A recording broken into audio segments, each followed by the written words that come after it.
요나서 4장의 말씀은 마지막까지 끝까지 사라지지 않는 그런 요나 선지자의 그런 이기적인 그런 불평과 그럼에도 불구하고 실현되고 있는 하나님의 인자하심이 아주 대조적으로 나타나고 있습니다.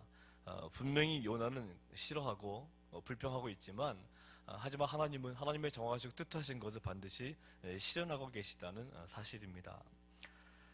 우리가 이 땅을 살아가게 될 때 내가 아무리 발버둥 친다 하더라도 하나님이 내게 원하시는 것은 하시는 것이고 내가 원하지 않는 것은 안 하시는 것이거든요. 그래서 우리들은 이 땅을 살아가면서 신앙생활을 할 때 너무 나 자신에게 초점을 맞출 필요가 없다는 것입니다. 내가 아무리 하고 싶다 그래서 다 되는 것도 아니고 내가 아무리 안 된다 그래서 안 되는 것도 아니라는 것입니다. 분명한 것은 하나님이 함께 하시고 하나님이 계획하시면 전부 다 되는 줄로 믿어야 되는 것입니다. 오늘 본문 1절 말씀해 보시니까 요나가 매우 싫어하고 성냈다라고 했습니다. 근데 요나가 매우 싫어하고 성낸 이유가 무엇입니까? 그것은 다른 이유가 아니라 이 니느웨 백성들이 모였기 때문에 하나님 앞에 죄를 회개했기 때문에 말도 안 되는 이유죠. 아니 내가 복음을 전해서 그들이 회개했으면 기뻐해야 되는데 내가 복음을 전했는데 그들이 회개해서 성내고 싫어했다는 것입니다. 요나는 니느웨가 멸망당하는 모습을 보고 싶어했던 선지자입니다.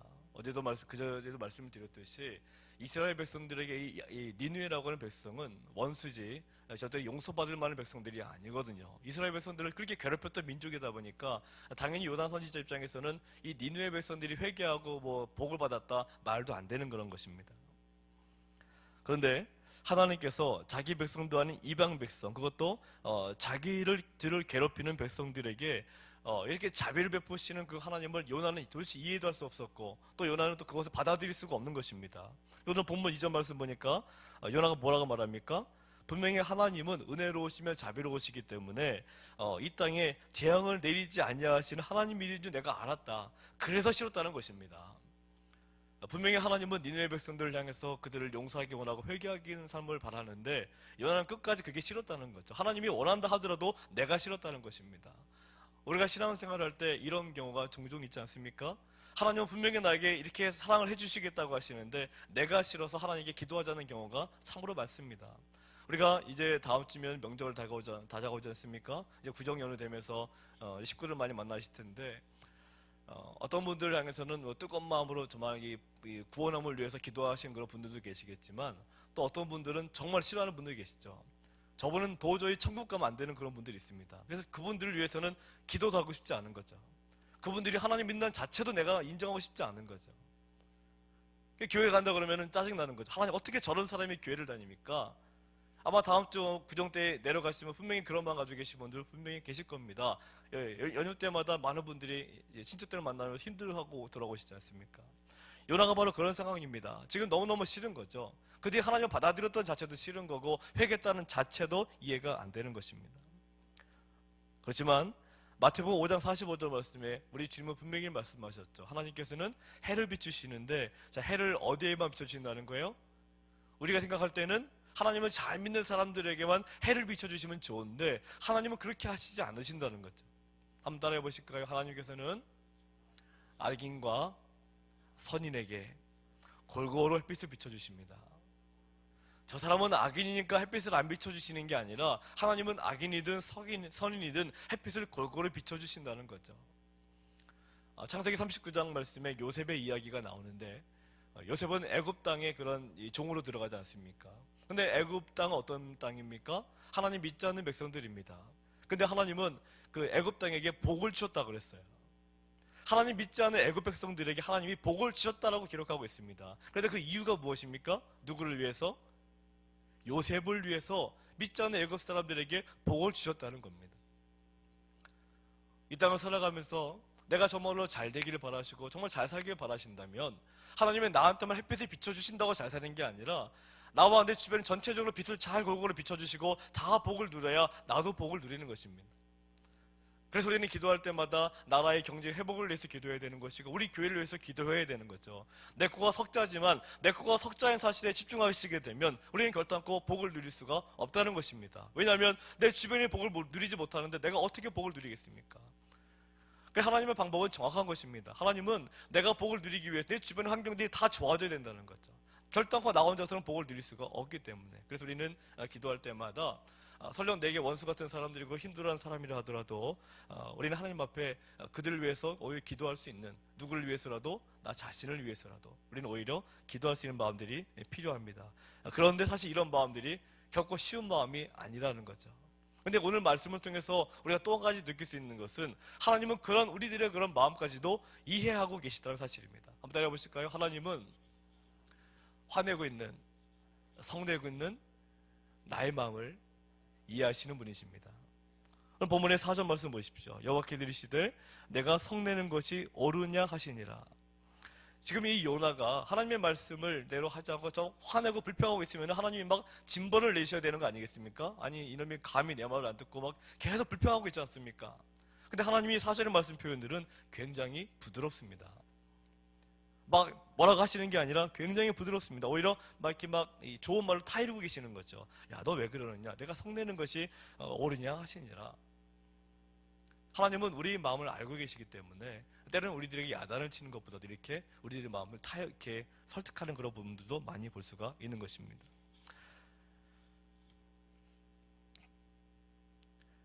불순종한다고 벌을 내릴 수도 있지만 하나님은 오히려 요나가 이해할 수 있는 방법으로 하나님의 뜻을 전하고 계시는 것을 우리가 계속 밑에 장면에서 볼 수가 있는 것입니다. 이것이 바로 하나님의 사랑인 것이죠. 한번 따라해 보실까요? 하나님은 우리가 이해할 수 있는 방법으로 하나님의 뜻을 전하십니다. 그래서 우리가 때로는 여러 가지 안 좋은 그런 모습이 있다 하더라도 그래도 매일마다 이렇게 새벽 기도도 하시고 열심히 하나님께 예배로 나오시는 분들은요, 하나님께서는 비록 평상시에 내 말이 문제가 많고 행실이 문제가 많다 하더라도 때가 되면 반드시 깨닫게 하시는 하나님이십니다. 그래서 많은 기독교인들이 아닌 분들이 기독교인들을 욕할 때 그런 욕을 많이 하죠. 제대로 살지도 못하면서 교회만 열심히 나간다. 근데 그거는 몰라서 하는 얘기죠. 우리가 원래는 교회를 안 다니면 제 멋대로 살 수밖에 없는 인생들이었는데 그나마 교회를 나오고 더 열심히 예배를 나오다 보니까 그나마 이 정도가 된 것입니다. 믿으십니까? 원래 내가 질이 안 좋은 사람이었는데 그나마 예배를 이 정도로 나오니까 이 정도의 질이라도 됐다는 것입니다. 그러니까 세상 사람들은 모르고 있는 거죠. 더 질이 안 좋은 사람이었는데 그나마 예배를 나오니까 우리가 이런 사람으로 조금이라도 발전이 되고 있다는 사실입니다. 그래서 우리들은 항상 교회 내에서도 다른 성도들을 바라볼 때마다 저 사람은 저렇게 기도도 많이 하고 예배도 많이 드리는데 왜 저거밖에 안 되는가라는 비판을 가급적이면 안 하시는 게 좋다는 거죠. 왜냐하면 그 비판을 하는 거와 상관없이 원래 더 안 좋은 분이었는데 그나마 기도하고 예배 드리고 말씀 보니까 그나마 좋아졌다는 것입니다. 그걸 우리들은 인정할 줄 알아야 되는 거죠. 근데 우리들은 같은 교회에 있으면서도 잠깐만 그런 분들 자꾸 욕하고 비난합니다. 차라리 저럴 바에 교회를 나오지를 말지란 말도 너무 서슴지 않게 하는 거죠. 우리는 하나님이 아닌데 내가 어떻게, 하나님도 그렇게 안 하시는데 내가 어떻게 그 사람을 판단하고 평가를 내립니까? 차라리 교회를 나오지를 말지, 저런 모습으로 살 바에야 우리 교회를 욕먹이지나 말지, 이런 말들 우리 입으로 너무 많이 나오고 있지 않습니까? 하나님도 요나를 향해서 그렇게 말씀하고 계시지 않는데 이것이 바로 우리들의 참 어떻게 보면 마귀가 조종하고 있는 우리들의 더러운 모습들입니다. 내가 어떤 사람을 비판하고 있으면 물론 그 사람이 아무리 심각한 잘못을 저지르고 있다 하더라도 그 사람을 또한 비판하고 있는 내가 더 큰 잘못을 저지르고 있다는 사실을 항상 우리들은 간직할 수 있어야 됩니다. 오늘 본문 말씀에 10절 말씀 같이 읽어보겠습니다. 10절 시작. 여호와께서 이르시되 내가 수고도 아니하였고 재배도 아니하였고 하룻밤에 났다가 하룻밤에 말라버린 이 박농쿨을 아꼈거든. 여기서 이 아꼈거든, 이 아끼다라는 그 히브리어 단어는 후스라는 단어를 쓰고 있는데 이 아끼다는 말은 불쌍하게 여기다, 또 동정하는 눈으로 바라보다라는 뜻을 가지고 있습니다. 그러니까 하나님께서 이 니느웨 땅을 아꼈다. 이 요나가 이 박농쿨을 아꼈다는 것은 불쌍히 여기다, 아주 동정하는 눈으로 바라봤다는 거죠. 근데 11절 말씀에도 보면 11절 말씀에도 밑에 뭐라고 되어 있습니까? 내가 어찌 아끼지 아니하겠느냐. 자, 하나님께서 요나 너가 이 아무것도 아닌 박농쿨을 그렇게 궁일이 여기 동정의 눈으로 바라봤는데 내가 그 하나님께서 창조하신 그 소중한 니느웨 백성들을 향해서 그 궁일한 마음을 품는 그것이 잘못된 마음이냐. 비록 그들이 잘못을 많이 저지르고 있지만 내가 그들을 사랑하는 이 마음이 잘못된 마음이냐. 우리는 신앙생활을 하면서도 자기 자신에게도 아주 가혹한 분들이 계십니다. 나는 도저히 용서받을 수가 없을 거야. 나는 도저히 내가 하나님께 나가서 예배 드린다고 해도 도저히 하나님은 나를 용서하지 않으실 거야. 그러나 우리 하나님이 나를 사랑하시는 것은 당연하다는 것입니다. 왜? 하나님은 나를 창조하셨기 때문에, 하나님 나를 만드셨기 때문에 나를 끝까지 포기하지 아니하시고 버리지 않는 우리 하나님이시라는 사실입니다. 그 하나님께서 나에게 복음을 증거하라고 말씀하신 겁니다. 내가 너를 사랑하듯이 너도 다른 사람들을 사랑하라. 내가 너희를 사랑하듯이 너도 너희도 서로 사랑하라. 이 사랑이라는 것이 무슨 사랑입니까? 예수님의 사랑을 그들에게 실천하라는 거죠. 어떤 사람들에게도, 원수들에게까지도. 우리 주변에 많은 사람들에게 하나님이 나를 사랑하시듯이 나도 역시 마찬가지 그 사랑을 가지고 그들에게 주님의 복음을 전하라는 거죠. 그렇지만 이 요나서가 우리에게 주시는 그런 교훈은 요나같이 하나님의 말씀을 잘 따르지 않는다 하더라도 하나님은 나를 하나님의 선하신 뜻 가운데 늘 인도하신다는 사실입니다. 한번 따라해 보실까요? 때로는 나의 모습이 형편없는 모습으로 하나님께 실망을 드려도 우리 하나님은 그럼에도 불구하고 나를 하나님의 선하신 길로 날마다 인도해 주십니다. 이것이 바로 은혜인 거죠. 내가 열심히 예배드리고 열심히 기도했기 때문에 하나님이 나를 큰 도구로 사용하시는 게 아니라 참 부족하고 정말 하나님 말씀도 제대로 순종하지 않고 맨날 불평하고 맨날 요나같이 말도 안 되는 얘기하고 있음에도 불구하고 하나님이 그럼에도 불구하고 나를 사용하시는 것입니다. 왜 그런 것입니까? 요나는 그래도 끝까지 하나님을 붙잡고 있기 때문에. 그래서 새벽에 나오신 우리 성도님들은 정말 귀하신 분들입니다. 왜냐하면 하나님이 끝까지 붙드실 분들이시기 때문에. 그래서 이 아침에 기도하실 때에도 그 어떤 형편과 처지에 있다 하더라도 자기 자신에 대해서도 실망하지 마시고요. 또 하나님에 대해서도 너무 이렇게 실망하지 마시고 분명히 하나님께서 나를 가장 좋은 길로 인도하신다는 믿음을 간직하시면서 자신도 바라보시고 다른 분들도 바라보시기를 부탁드립니다. 옆에 있는 분들 보시면서 인사해 보실까요? 하나님은 당신을 여전히 사랑하시고 끝까지 사랑하십니다. 그래서 우리가 이 교회에서 우리 교우들을 바라볼 때마다 어떤 마음을 품으시라고요? 절대로 평가 내리지 말라고요. 아니 뭐 예를 들어서 뭐 저 같은 목사가 있으면 목사가 돼가지고 저럴 수 있느냐, 아니면 뭐 장로가 돼서 저럴 수 있느냐, 뭐 권사가 돼서 저럴 수 있느냐, 집사가 돼서 저럴 수 있느냐, 뭐 셀장이 돼서 저럴 수 있느냐, 뭐 우리 그런 얘기들 많이 하지 않습니까? 그런 얘기들을 안 할 수 있는 것이 마귀에게 이용당하지 않는 것입니다. 근데 우리는 자꾸만 내 입에 입만 열면 그 얘기가 나오거든요. 입만 열면 비판하고 싶어가지고. 근데 정죄하는 영은 누구라고 나와 있습니까? 정죄하는 영은 마귀다라고 분명히 성경은 기록하고 있습니다. 그래서 우리는 이 교회 내에서 많은 분들을 바라보실 때마다 가급적이면 그래도 내가 이해하려고 하는, 하나님이 나를 이해하시듯이, 하나님이 우리를 이해하시듯이 우리가 가급적이면 다 받아들이고 이해하고 싶어하는 그런 마음으로 성도님들을 바라보실 수 있다 그러면 우리는 큰 축복권을 반드시 거하게 될 것입니다. 오늘 말씀을 보십시오. 분명히 하나님은 요나를 향해서 그럼에도 불구하고 요나를 선한 길 인도해 가시지만 오늘 말씀 보니까 누가 제일 불쌍한 줄 아십니까? 제일 불쌍한 건 요나입니다. 분명히 하나님은 사랑을 주는데 요나는 지금 어때요?